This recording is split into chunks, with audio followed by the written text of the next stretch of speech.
I just don't want to make anyone mad.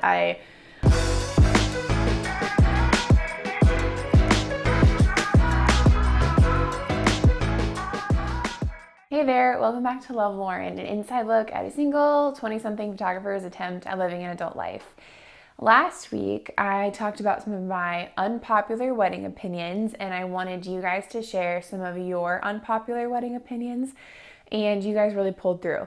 So I'm going to share some of them, and a lot of these opinions are also my opinions, and some of them aren't. But nonetheless, it creates like a really cool conversation about weddings.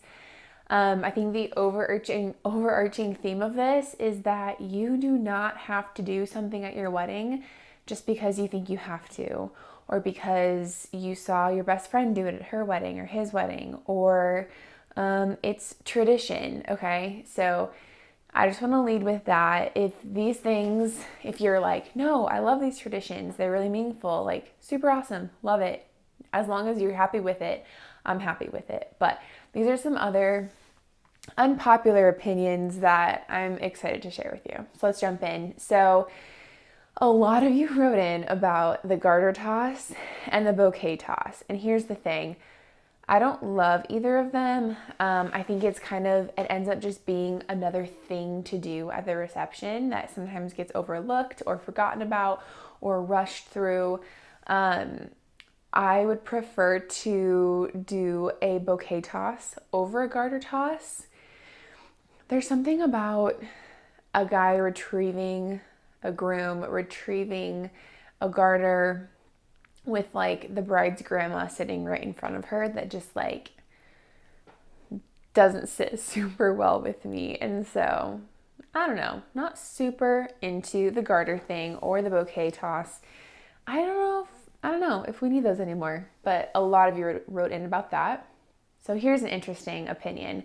Someone wrote in and said that they thought the first dances should go father-daughter, mother-son, and then the first dance with the bride and groom, which I kind of like. I kind of like that.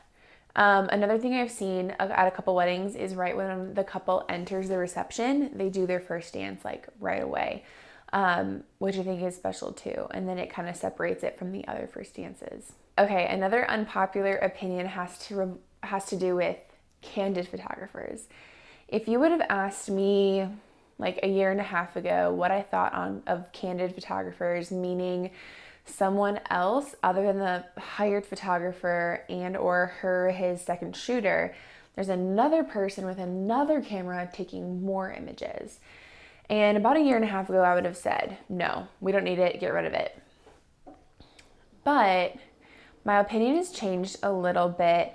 Do I think you need to have someone taking pictures of the things the photographer is taking pictures of? No, I don't really think that's necessary. But I do think it's cool to have even just like iPhone photos. It doesn't even have to be like a point and shoot or a DSLR camera for this Candid photographer.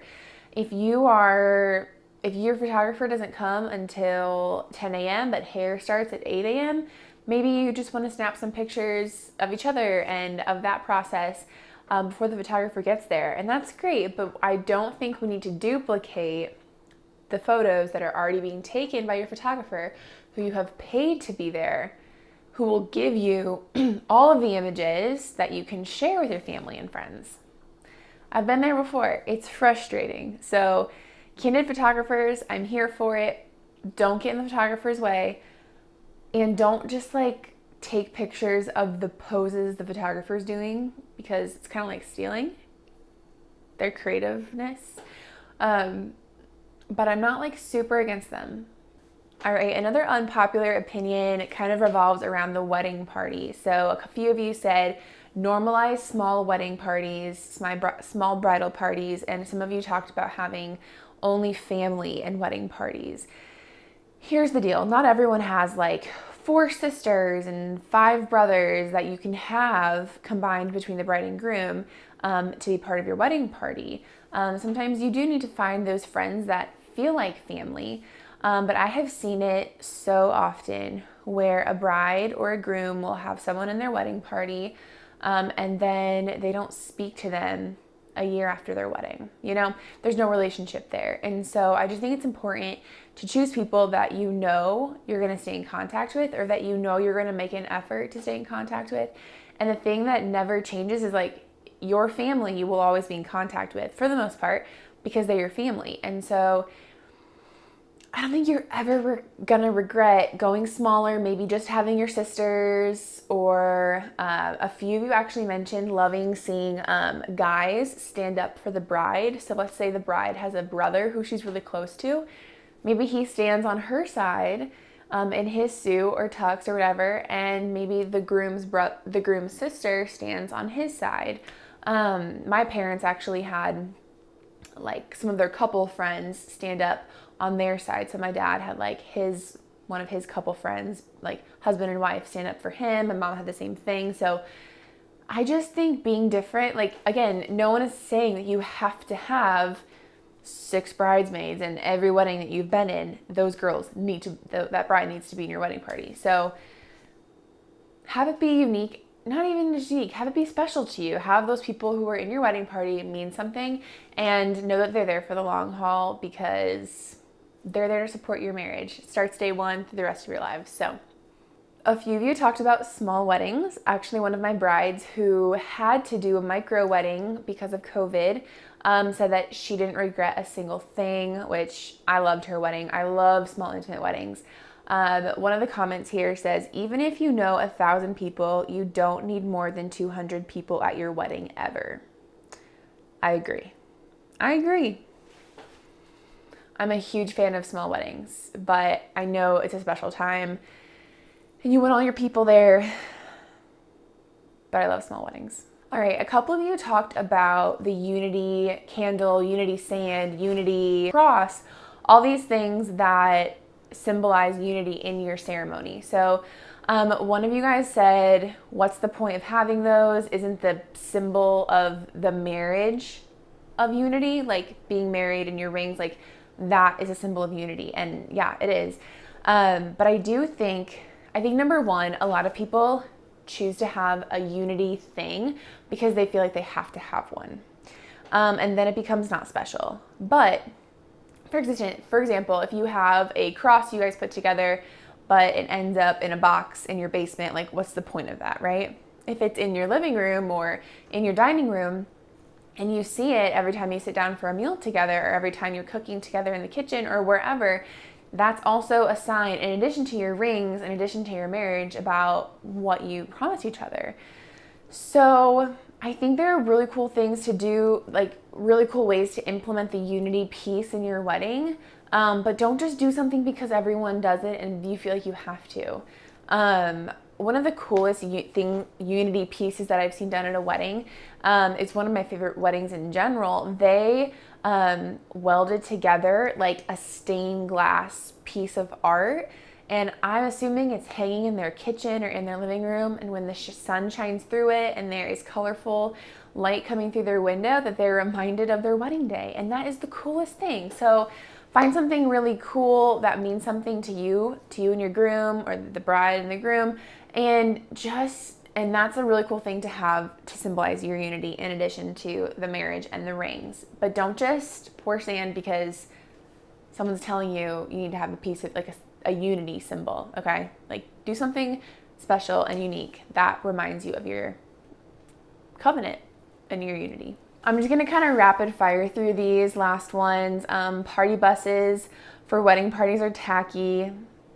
I'll tell you right now, I'm never gonna ride on another party bus at a wedding. PTSD, never doing it again. Don't ask me. Spending thousands on decor, no one remembers it. It's true, guys. Like simple, it can be done so well and be done simple, and you don't have to spend a ton of money. It's still gonna be expensive, but don't break the bank on especially table like centerpieces. Oh, bubble walking out of the ceremony is overrated. I don't love bubbles. They don't really show up in pictures. I prefer either like throwing lavender in the air, or throwing maybe confetti made out of biodegradable paper, or something that like pops of color that will show in the photos. Bubbles usually never work. The wind takes them away. It just never works. But I do think exits can be really cool. Sparklers are cool, but I think I'd rather have an exit during the day, like out of the ceremony. That's my thoughts. First looks are 100% more special when 20 people aren't watching. This is coming from a photographer. Yes, send people away. Don't have people, your mom and your dad and your grandma and your bridal party and the guy, like don't have everyone there. Let it be a special moment between the bride and the groom. Please serve food soon after the ceremony. No one likes to wait for hours. This is a huge pet peeve of mine, is the waiting time between the ceremony and the reception. Especially if you don't provide snacks. Honestly, if you're gonna be gone for like over an hour, let your guests start eating. You come in, eat after all of your guests do, and then move on with your reception. That's a huge pet peeve of mine. I could talk about that for a long time. I think that kind of covers most of them, but I think overarching, the theme of unpopular wedding opinions, honestly, just make it special to you and to your groom or to your bride, and just every detail you can think of. If it means something to you, the day is gonna be so much better. So I feel like I could keep going, but I don't wanna bore you. Thanks for watching Unpopular Wedding Opinions Part 2. I appreciate everyone's grace and understanding so far, and it's been really fun. I just love seeing the different things you can do with weddings. Make it unique to you, make it special, and you'll remember the day forever. All right, well, that's all for today. Thanks for watching, and have a really good rest of your day. Bye.